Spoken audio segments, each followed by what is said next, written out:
On April 28, 1908, a farmhouse in Porte, Indiana burned to the ground in the middle of the night. When firefighters pulled 4 bodies from the ashes, they assumed it was a tragedy. A widow and her 3 children killed in their sleep. The whole town mourned, but then someone noticed something strange about the woman's body. It had no head. And when investigators started digging in the pig pen behind the house, they found more bodies, then more, then more. 14 corpses buried in shallow graves, some cut into pieces, some missing limbs, some wrapped in burlap sacks like garbage, all of them men who had answered a newspaper ad looking for love. For years, Belle Gunness had been placing ads in Norwegian newspapers across the Midwest, promising lonely bachelors, a beautiful widow with a large farm and a warm heart. Dozens of men traveled to Indiana to meet her. They brought their life savings. They brought their dreams of starting over, and not a single one of them was ever seen again. The question that haunted investigators for over a century was not how many men Belle Gunness killed. It was whether she actually died in that fire, because the headless body they found was too small to, and witnesses reported seeing her alive in cities across America for decades after her supposed death. Some believe she escaped with a fortune in stolen money and lived out her days under a new name. Others believe she is still out there somewhere, waiting. If you have ever swiped right on a dating app or answered a personal ad, this story is going to change how you think about meeting strangers. I promise that by the end, you will never trust a Lonely Hearts advertisement the same way again. Hit the like button right now if you want more real American horror stories. Subscribe to this channel because every week I bring you cases that were buried and forgotten. Turn on notifications so you never miss an upload. And leave me a comment telling me if you have ever met someone through a personal ad or dating app. I want to know how many of you have taken the same risk that Belle Gunness's victims took. Now let us begin with the woman they called Hell's Belle. Belle Gunness was born Brynhild Paulsdatter Sturseth on November 11, 1859, in a small farming village in Norway. She was the youngest of 8 children in a poor family that worked the rocky soil of Selbu, a remote municipality in the mountains where winters lasted 8 months, and survival was never guaranteed. From her earliest years, Belle learned that life was brutal and that sentimentality was a luxury the poor could not afford. Her father was a stonemason who spent most of his time away from home, leaving the children to work the family's small plot of land. Her mother died when Belle was young, and the older siblings scattered to find work wherever they could. By the time she was 14, Belle was essentially alone, hiring herself out to neighboring farms as a milkmaid and field hand. The Norway of Belle's childhood was a place of rigid social hierarchy. Wealthy landowners controlled most of the good farmland, while families like the Sturseths scraped by on whatever was left. Belle watched the daughters of rich farmers wear fine dresses and attend dances while she shoveled manure and hauled water. She learned early that money was the only thing that separated comfort from misery, and she developed an obsession with acquiring it that would define the rest of her life. In 1881, when Belle was 21 years old, she scraped together enough money to buy passage on a ship bound for America. Like millions of other Scandinavian immigrants, she was drawn by stories of cheap land and unlimited opportunity in the Midwest. She arrived in Chicago with nothing but a small trunk of belongings and the address of a sister who had immigrated years earlier. Chicago in the 1880s was a city of extremes. Millionaires built mansions along Lakeshore Drive, while immigrant families crowded into tenements where disease and fire killed thousands every year. Belle found work as a domestic servant, cleaning houses and doing laundry for wealthy families, who paid her barely enough to survive. But Belle was watching. She was learning. She saw how the rich lived, how they accumulated property and investments, how they used money to insulate themselves from the hardships that crushed people like her. And she began to understand that in America, unlike Norway, there were no rigid class boundaries. Anyone could become wealthy if they were willing to do what was necessary. In 1884, Belle married a fellow Norwegian immigrant named Mads Sorensen. He was a quiet, hard-working man who had saved enough money to open a small confectionery shop. Belle saw in him not a romantic partner, but an opportunity. Within months of their marriage, she had convinced him to take out life insurance policies on both of them. The Sorensen confectionery burned down in 1896. The cause was never determined, but the insurance payout allowed them to open a new store. That store also experienced a mysterious fire. More insurance money followed. Then the children started dying. Belle and Mads had 4 children together, though the exact number is disputed because records from that era are incomplete. What is documented is that 2 of their children died in infancy from what doctors called acute colitis, a condition whose symptoms are remarkably similar to those of strychnine poisoning. Bell collected life insurance on both deaths. On July 30th, 1900, Mads Sorensen died suddenly. Bell told doctors that he had been suffering from a cold and had taken some medicine she had prepared for him. He collapsed shortly afterward, convulsing and foaming at the mouth. The family doctor noted that the symptoms were consistent with strychnine poisoning, but Bell insisted that her husband had a weak heart. No autopsy was performed. Bell collected $8,500 in life insurance, a fortune at the time. She used the money to buy a 42-acre farm outside LaPorte, Indiana, a small city about 60 miles east of Chicago. The farm had a large house, several outbuildings, and a pig pen that would later become infamous. She moved to LaPorte with her surviving children, Myrtle and Lucy, and began reinventing herself. She was no longer Brynhild Sturseth, the poor Norwegian immigrant. She was now Belle Gunnis, a respectable widow with property and means. She attended church regularly, donated to local charities, and cultivated a reputation as a kind and generous neighbor. No one in LaPorte suspected that Belle had already killed at least 5 people, possibly more, and no one suspected that her farm would soon become the deadliest location in Indiana history. I want to pause here to ask you something important. Belle Gunnis was a monster. There is no question about that, but she was also a product of her circumstances. She grew up in poverty, watched wealthy people live comfortable lives while she struggled, and learned that the only way to escape her situation was through money. Does that excuse what she did?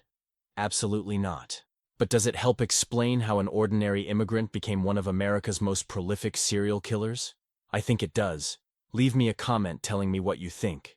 Was Belle Gunnis born evil, or did the world make her that way? I want to hear your thoughts. In April of 1902, Belle married again. Her new husband was Peter Gunnis, a Norwegian immigrant who had seen her advertisement in a Scandinavian newspaper. The ad described a comely widow with a large farm seeking a hard-working man to help manage her property. Peter arrived in LaPorte with his infant daughter from a previous marriage. 1 week later, the baby was dead. Belle told authorities that the child had died suddenly of unknown causes while in her care. No investigation was conducted. 8 months after that, Peter Gunnis himself was dead. According to Belle, it was a tragic accident. She claimed that Peter had been reaching for something on a high shelf in the kitchen when a heavy meat grinder fell and struck him on the head. The blow fractured his skull and killed him almost instantly. The local coroner was suspicious. The injury did not seem consistent with Belle's explanation.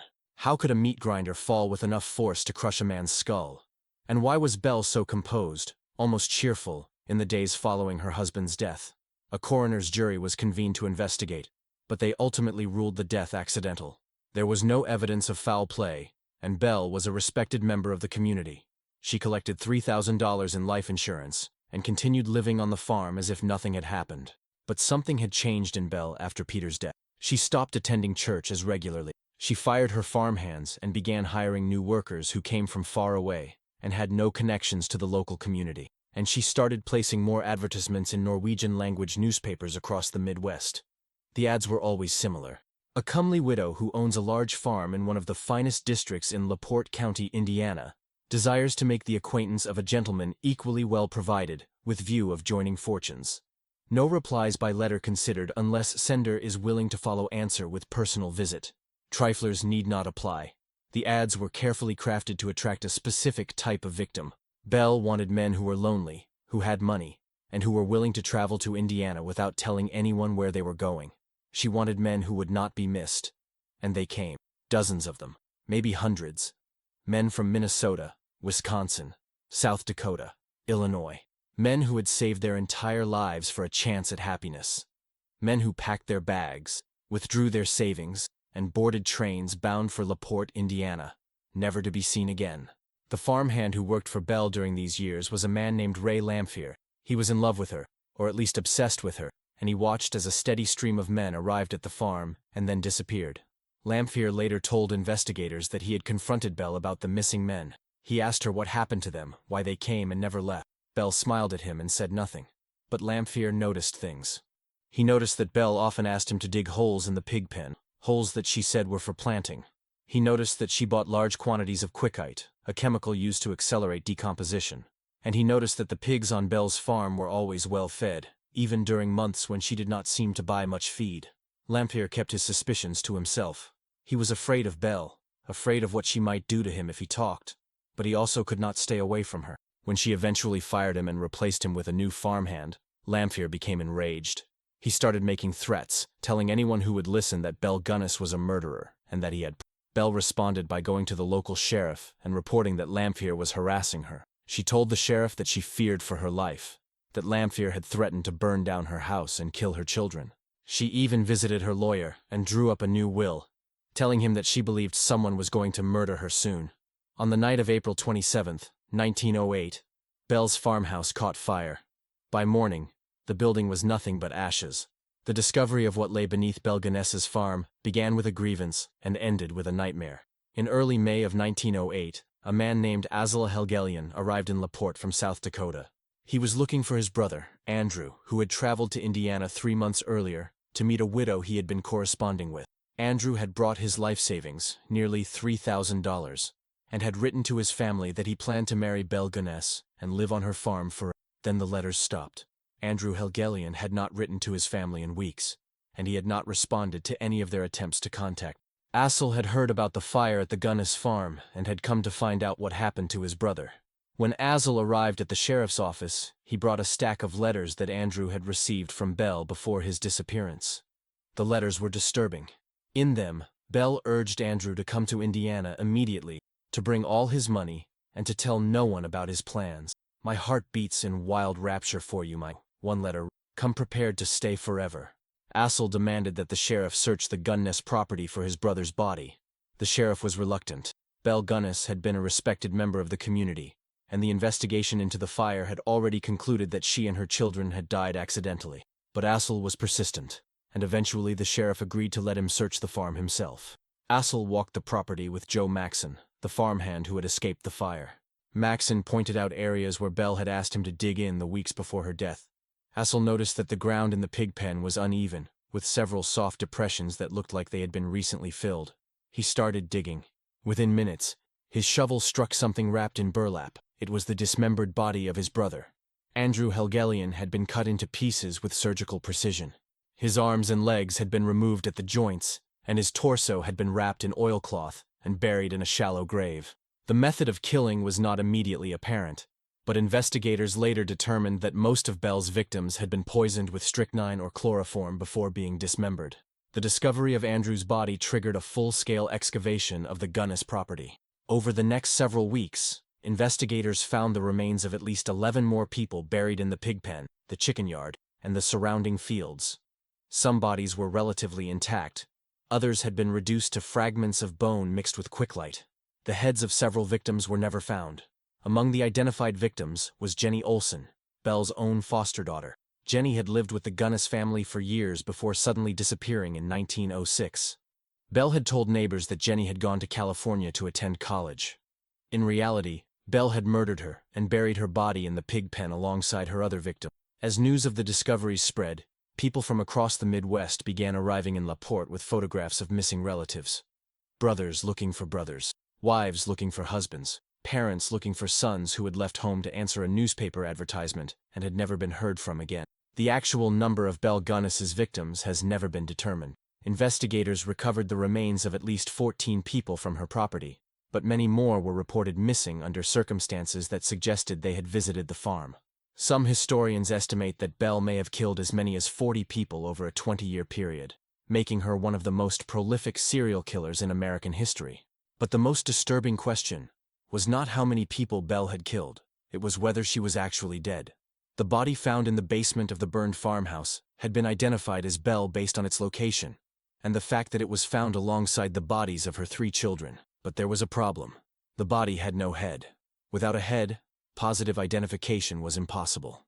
And when investigators measured the body, they discovered something troubling. The corpse was significantly smaller than Belle Gunness. Belle had been a large woman, standing 5 feet 8 inches tall and weighing over 200 pounds. She was known locally as a woman of substantial build, strong enough to manage a farm by herself and to overpower the men she killed. But the headless body found in her basement belonged to a woman who stood no more than 5 feet 3 inches tall and weighed perhaps 150 pounds. The discrepancy was impossible to explain. Either Belle had somehow shrunk dramatically in the weeks before her death, or the body in the basement was not Belle Gunness. Investigators searched the ruins of the farmhouse for Belle's head, hoping that dental records could provide a definitive identification. They sifted through tons of ash and debris, eventually finding 2 human teeth that Belle's dentist identified as coming from a dental bridge he had made for her years earlier. But the discovery of the teeth raised more questions than it answered. The teeth were found in a location far from the body, and some investigators suspected they had been planted. Belle had visited her dentist several weeks before the fire, and had asked him about the possibility of replacing her dental bridge. Had she removed her teeth and left them in the house to create the illusion of her death? Ray Lamphere was arrested for arson and murder within days of the fire. He maintained his innocence for months, insisting that he had nothing to do with the deaths. But shortly before his own death from tuberculosis in prison, he made a confession to a minister. According to Lamphere, Belle Gunness had not died in the fire. She had staged the whole thing. Lamphere claimed that Belle had recruited him to help her find a woman whose body could serve as a substitute. They had traveled to Chicago together, where Belle had lured a woman of unknown identity to La Porte under false pretenses. Belle had murdered the woman, dressed her in Belle's own clothes, and placed her body in the basement. Then she'd removed the woman's head to prevent identification, poisoned her own children, and set the house on fire. While the farmhouse burned, Lamphere said, Belle Gunness had walked away into the darkness with a suitcase full of money. She had accumulated a fortune from her victims, potentially over $100,000, and she intended to start a new life under a new name. Lamphere's confession was never verified. He was a bitter man who had been rejected by Belle and accused of crimes he may not have committed. He had every reason to lie. But his story explained the discrepancies that investigators had found, and it aligned with Belle's established pattern of behavior. Belle Gunness had faked her death before. She had collected insurance money from fires that conveniently destroyed evidence of her crimes. She had killed children without hesitation. There was no reason to believe she would not kill her own children if it served her purposes. And there were the sightings. In the years after the fire, people reported seeing Belle Gunness alive in cities across America. She was spotted in Chicago, Los Angeles, New York, and San Francisco. Some witnesses claimed to have spoken with her. Others said they had recognized her distinctive appearance, a large woman with cold eyes and a Norwegian accent. The most credible sighting came in 1931, when a woman named Esther Carlson was arrested in Los Angeles for poisoning a man named August Lindstrom. Carlson had met Lindstrom through a personal advertisement and had convinced him to give her access to his money. When he died suddenly, an autopsy revealed lethal levels of arsenic in his system. Investigators who examined Carlson noticed striking similarities to Belle Gunness. She was a large Norwegian woman of approximately the same age. She used the same method of finding victims through personal advertisements. She poisoned her victims rather than using violence. And she had no documented history before 1908, the year Belle Gunness supposedly died. Photographs of Esther Carlson were sent to La Porte, where people who had known Belle examined them carefully. Several said they believed Carlson was Belle Gunness. Others were not sure. The resemblance was strong, but more than 20 years had passed, and memories fade. Carlson died in prison before she could be questioned about her true identity. She took whatever secrets she had to the grave. In 2007, forensic anthropologists exhumed the remains buried in Belle Gunness's grave, hoping that modern DNA testing could finally answer the question of whether she had died in the fire. They found the bones of a woman, but also found the bones of children mixed in with the adult remains, a detail that had never been publicly disclosed. The scientists attempted to extract DNA from the bones and compare it to samples from Belle's known descendants in Norway, but the samples were too degraded to provide a conclusive result. The mystery remained unsolved. I want to stop here and talk about something that I think is important. Belle Gunness killed at least 14 people, probably many more. Her victims were ordinary men who were looking for love and companionship. They answered an advertisement, traveled to a farm in Indiana, and were murdered for their money. Their bodies were cut into pieces and fed to pigs or buried in shallow graves. Most of them were never properly identified, and their families never knew what happened to them. These were not wealthy people. They were farmers, laborers, immigrants who had saved every penny they had in hopes of building a better life. Belle targeted them specifically because they were vulnerable, because they were lonely, because no one would miss them. That is what makes this case so disturbing to me. Not the body count, though that is horrifying enough, but the deliberate targeting of lonely people, the exploitation of their desire for human connection, the understanding that society would not care enough about missing immigrants to investigate their disappearances. Belle Gunness understood something fundamental about American society in the early 1900s. She understood that some lives were valued more than others. that the disappearance of a wealthy man from a prominent family would trigger investigations and newspaper headlines, while the disappearance of a poor Norwegian bachelor would barely be noticed. She built her entire criminal enterprise on this understanding. And she was right. For over a decade, she killed with impunity, because her victims were people that society had already forgotten. How much has changed since then? How many lonely people are still targeted by predators who understand that no one is watching? How many disappearances go uninvestigated because the victims do not fit the profile of someone worth searching for? These are uncomfortable questions. But I think they are worth asking. The Gunnis farm became a tourist attraction almost immediately after the discoveries were made public. Thousands of people traveled to Porte to see the murder farm for themselves. They walked through the fields where bodies had been buried. They posed for photographs next to the pig pen. They bought souvenirs and postcards and pieces of wood that vendors claimed came from the burned farmhouse. The LaPorte County Historical Society eventually created a permanent exhibit about Belle Gunnis. It includes photographs, artifacts from the investigation, and detailed accounts of the crimes. The exhibit draws visitors from around the world who are fascinated by the story of Hell's Belle. But the families of Belle's victims received no such recognition. Most of them never learned definitively what happened to their loved ones. They spent years hoping that their missing relatives were still alive somewhere, that they had simply lost touch, that there was some innocent explanation for their silence. Some families hired private investigators to search for the missing men. Others traveled to LaPorte personally, hoping to find answers. A few received closure when investigators identified remains found on the property, but many never knew for certain whether their loved ones had been among Belle's victims. The psychological torture must have been unbearable. To know that your brother or husband or son had traveled to meet a woman and had never returned. To read newspaper accounts of bodies being pulled from a pig pen and wonder if one of them belonged to someone you loved. To spend the rest of your life never knowing what happened. Belle Gunnis did not just kill her victims. She killed the peace of mind of everyone who loved them. The case of Belle Gunnis remains officially unsolved. The question of whether she died in the fire or escaped to kill again has never been definitively answered. Some investigators believe the evidence clearly shows that Belle staged her death and escaped. The body in the basement was too small. The teeth appeared to have been planted. Ray Lamphere's confession, while not entirely reliable, was consistent with Belle's established patterns. And the sightings of women matching her description in the years after the fire suggest that she may have continued her crimes under a new identity. Others believe that Belle died in the fire, probably by her own hand. They point out that she had been under increasing pressure in the weeks before the fire. Ray Lamphere had been threatening to expose her crimes. Aksel Helgelien was asking questions about his missing brother. The walls were closing in, and Belle may have decided that death was preferable to exposure. The truth is that we will probably never know what really happened. Belle Gunnis was a master of deception who spent her entire adult life manipulating people and covering her tracks. If she wanted to disappear, she had the intelligence and resources to do it.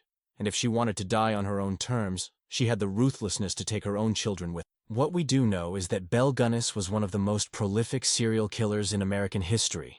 She murdered at least 14 people, possibly many more. She operated for over a decade without detection, using personal advertisements to lure vulnerable men to their deaths, and she did it all while maintaining the appearance of a respectable widow and devoted mother. She was a monster hiding in plain sight, and the world did not see her for what she was until it was far too late. The legacy of Belle Gunnis extends beyond the crimes she committed. She demonstrated that serial killers could be women as well as men. Before the Gunnis case, most people assumed that murderers were male. Women were supposed to be nurturing, maternal, incapable of the kind of calculated violence that Belle displayed. Her crimes challenged those assumptions and forced society to recognize that evil has no gender. She also demonstrated the dangers of lonely hearts advertisements, a warning that remains relevant in the age of online dating. Belle's method of finding victims, placing ads in newspapers to attract lonely people, was remarkably similar to modern romance scams. The technology has changed, but the psychology remains the same. Predators target lonely people because lonely people are desperate for connection and willing to take risks that others would avoid. Every year, thousands of people lose money to romance scammers who contact them through dating apps and social media. Some lose much more than money. The FBI reports that romance scams are among the costliest forms of fraud, with victims losing hundreds of millions of dollars annually. And while most romance scammers are interested only in money, some are interested in something darker. Belle Gunnis was, in many ways, the first romance scammer. She understood that lonely people would travel across the country to meet someone who promised them love. She understood that they would bring their life savings. And she understood that once they arrived at her isolated farm, no one would hear them scream. Her victims trusted her because they wanted to believe that someone could love them. That desire for love made them vulnerable. And Belle exploited that vulnerability with ruthless efficiency. The same dynamics play out today, more than a century later. The names and technologies have changed, but the fundamental human needs remain the same. We want to be loved. We want to connect with others. And sometimes that desire leads us into danger. If there is a lesson in the Belle Gunness case, it is this: be careful who you trust. Not everyone who promises love has your best interests at heart. Some people see loneliness not as a condition to be healed, but as a weakness to be exploited. Belle Gunness saw loneliness as an opportunity, and she built an empire of death on the broken hearts of men who just wanted someone to love. Next week, I'm going to tell you another story. One about a small town in Missouri where everyone knew who the killer was, but no one would say his name. A man who terrorized his neighbors for years, who committed crimes in broad daylight, who seemed untouchable by law or justice.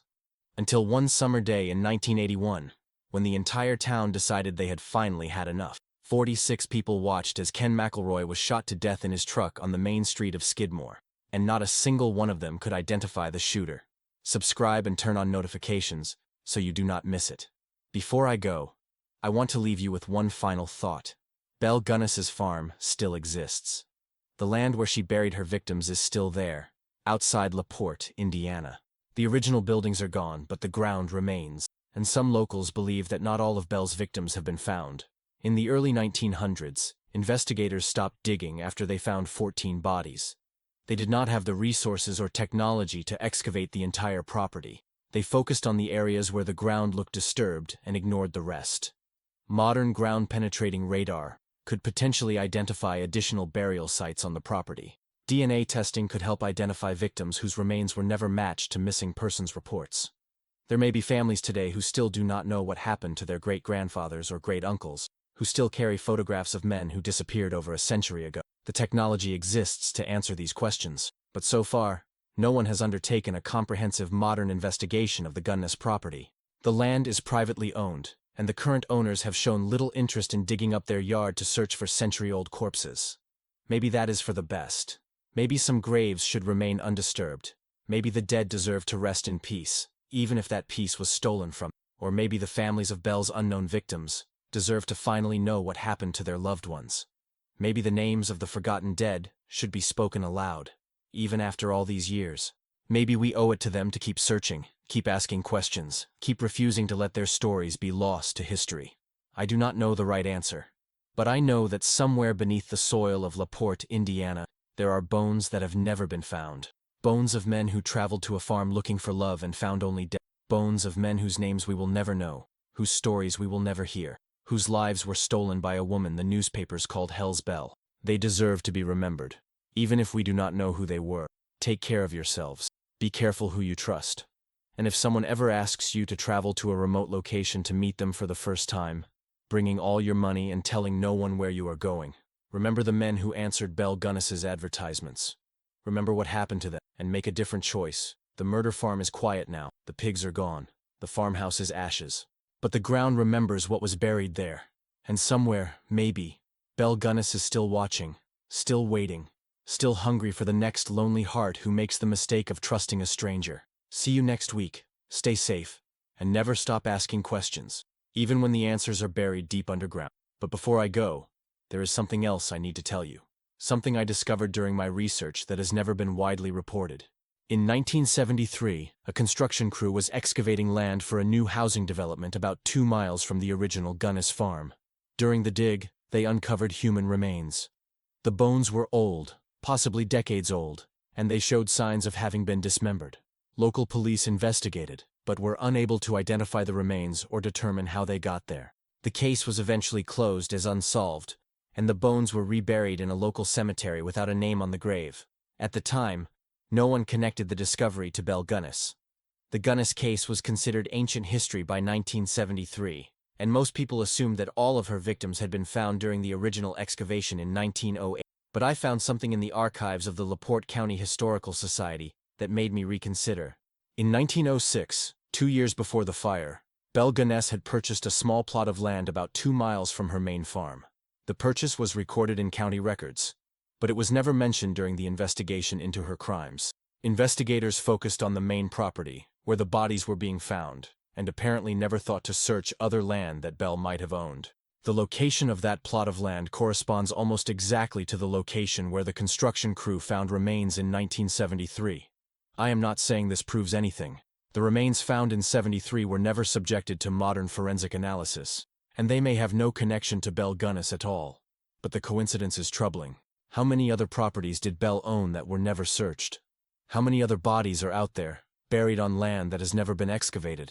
The original investigators did not have access to comprehensive land records or modern search techniques. They found the bodies that were obvious and stopped looking. Belle Gunness operated for over a decade. If she killed 2 or 3 people per year, the body count could easily exceed 30. But only 14 sets of remains were ever found on her main property. Where are the others? Some researchers believe that Belle disposed of many of her victims by other means. She had a large furnace in her farmhouse that could have been used to cremate bodies. She also had pigs, and pigs are known to consume human remains completely, leaving almost no trace. But I think there is another possibility. I think Belle was smart enough to not bury all her victims in the same location. I think she spread them out across multiple properties, multiple burial sites, maybe even multiple states. She traveled frequently, visiting relatives and conducting business in Chicago and other cities. Who knows what she did during those trips? The true scope of Belle Gunness's crimes may be far larger than anyone has ever realized, and the victims, the lonely men who answered her advertisements and disappeared, may number not in the dozens, but in the hundreds. There is one more thing I want to share with you, something that haunts me more than any other detail of this case. Among the letters that Belle wrote to her victims, there is one that stands out. It was written to Andrew Helgelien, the man whose brother eventually exposed her crime. In the letter, Belle describes her vision of their future together. "We will be so happy," Belle wrote. "You will work the farm during the day, and in the evenings we will sit by the fire and read to each other. I will cook you traditional Norwegian food, the dishes our mothers made for us when we were children.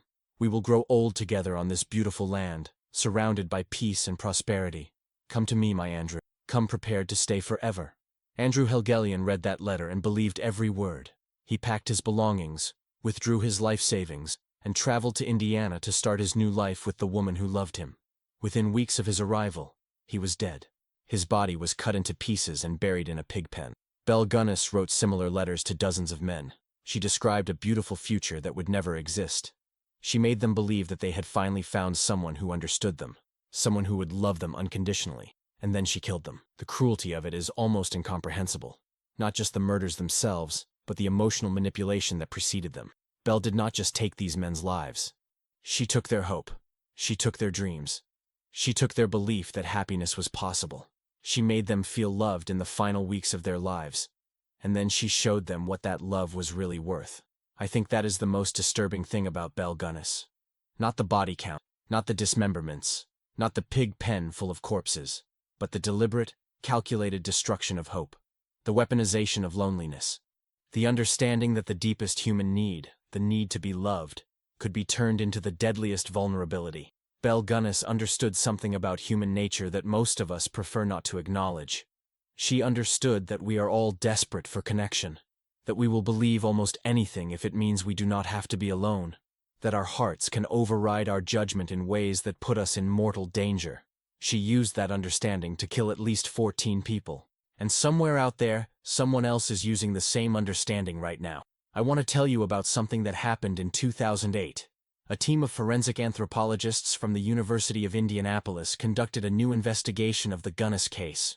They exhumed the remains that had been buried in Belle's grave and attempted to use modern DNA analysis to determine once and for all whether Belle had died in the fire. The team was led by a professor named Stephen Naraki, who specialized in identifying skeletal remains. He had worked on numerous cold cases and was considered one of the leading experts in forensic anthropology. When Naraki's team opened the grave, they made an unexpected discovery. The coffin contained not just the bones of an adult woman, but also the bones of children. The children's remains had been commingled with the adult remains, mixed together in a way that suggested they had been buried together in the same coffin. This was strange. According to the official records, Belle's children had been buried in separate graves. Their remains had been identified separately and interred individually. There was no reason for children's bones to be in Belle's coffin. Naraki's team also discovered that the adult skeleton, several bones were missing, including some that would have been helpful for determining the individual's height and build. Without these bones, it was impossible to say definitively whether the skeleton belonged to a large woman like Belle or a smaller woman who might have been used as a decoy. The team collected DNA samples from the bones and sent them to a laboratory for analysis. They also obtained a DNA sample from a woman in Norway who was a direct descendant of Belle's grandmother. If the bones in the grave belonged to Belle, the DNA should show a familial match. The results were inconclusive. The bone samples were too degraded by time and soil conditions to yield usable DNA. The laboratory was able to extract some genetic material, but not enough to make a definitive comparison. Naraki's investigation raised more questions than it answered. Why were children's bones in Belle's coffin? Where were the missing adult bones? And most importantly, why had no one discovered these anomalies in the century since Belle's supposed death? The professor published his findings in an academic journal, but the mainstream media paid little attention. The Gunness case was old news, a curiosity from another era. Most people had forgotten about the murder farm and the woman who had made it famous. But for those of us who study these cases, the Naraki investigation was significant. It confirmed what many researchers had long suspected, that the official story of Belle Gunness's death was full of holes, that critical evidence had been mishandled or lost, that the question of whether Belle survived the fire remained genuinely unanswered. I reached out to Professor Naraki while researching this video. He is retired now, but he agreed to speak with me about his findings. He told me that in his professional opinion, the evidence neither confirms nor refutes the theory that Belle Gunness staged her death and escaped. The bones in the grave could belong to Belle, or they could belong to someone else. The missing evidence makes it impossible to say for certain. But he also told me something that I found deeply unsettling. During his investigation, Naraki received letters from people who claimed to be descendants of Belle Gunness. Some of these letters were from individuals who believed their great-grandmothers had been Belle, living under assumed names after escaping from Indiana. One letter came from a woman in California whose grandmother had died in the 1950s. According to family lore, the grandmother had arrived in California in 1909 with a large amount of money and no clear explanation of where she had come from. She spoke Norwegian, had a distinctive physical appearance, and never discussed her past with anyone. The woman had always wondered about her grandmother's origins. After learning about the Gunness case, she began to suspect that her grandmother might have been Belle. Naraki could not verify the claim. The grandmother had been cremated, so there were no remains to test, and the family had no documentation that could prove their connection to Belle Gunness. But the letter stuck with him, and it stuck with me when he told me about it. What if Belle Gunness really did escape? What if she lived for decades under a new name, surrounded by people who had no idea who she really was? What if she died peacefully in her bed, an old woman with grandchildren and great-grandchildren who loved her? What if somewhere in America right now, there are people walking around with Belle Gunness's blood in their veins, completely unaware that they are descended from one of the most prolific serial killers in history? It is a disturbing thought. But it is not impossible. Belle Gunness was a master of reinvention. She created new identities for herself multiple times during her life. She convinced entire communities that she was a respectable widow, a devoted mother, a generous neighbor. She hid her true nature behind a mask of normalcy for over a decade. If anyone could have escaped and started over, it was Belle. And if she did escape, who knows what else she might have done. The woman arrested in Los Angeles in 1931, Esther Carlson, had killed at least one man using methods identical to Belle's. She had found her victim through a personal advertisement. She had poisoned him with arsenic. She had tried to steal his money. If Esther Carlson was Belle Gunness, then Belle killed again more than 20 years after her supposed death. And if she killed once in those 20 years, she may have killed many more times. The true body count of Belle Gunness may never be known. The official number is 14. The suspected number is over 40. But the real number could be much higher. Every lonely heart who disappeared after answering a personal ad in the early 20th century is a potential victim. Every unidentified body found in a shallow grave is a possible Gunness murder.